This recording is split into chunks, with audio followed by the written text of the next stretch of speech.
来看高雄这款代志接着发生哦。高雄有一间专门卖帝王鲫日本牛排海产行，顶年10月甲前顶渔港圣果的盘商买1000外包的台湾蚵仔，最后食药署验出讲，这根本就是越南的。这海产行是法院网强调家己也是受害者。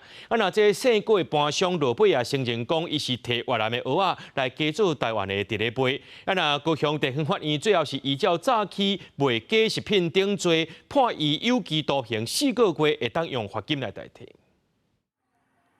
嘉义东石出产的蚵仔全国有名，伫咧各大卖场定定会当看到著名东石蚵的产品。不过高雄这间专门卖日本高级帝王鲫的高级海产食品行，伫咧113年10月用一包60到70块的价数，甲前店渔港圣果的盘商挂过买东石蚵，拢总卖1034包。后来所获食药署验出，这蚵仔拢是进口入来的越南蚵仔。食品行业者法冤枉，讲家己互骗去嘛是受害者。圣果的盘商落尾也承认用越南蚵来价。它标示的是嘉义冻食产，经送农业部水产试验所鉴别结果为境外牡蛎。已经涉嫌有虚伪标记产地及诈欺的情事。4个月盘商最后，法院判有期徒刑4个月，会当依扣罚金。食药署表示，因为愈来愈常发现有进口蚵假做台湾蚵的代志，这2年定甲卫福部发动联合稽查。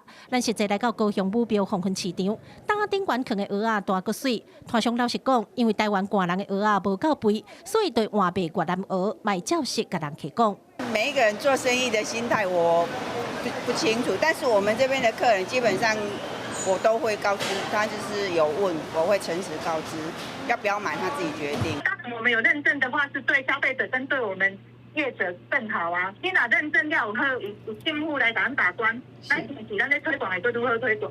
然后客人吃也吃得安心。嘉义东石的餐厅业者强调，越南蚵甲台湾蚵对外观真正看不出来，敢若食落腹肚才有差。目前嘉义县政府有咧做东石蚵的溯源认证，不过这制度应该要做较完善咧，安尼消费者买物件才有保障。记者柯家如赵永综合报道。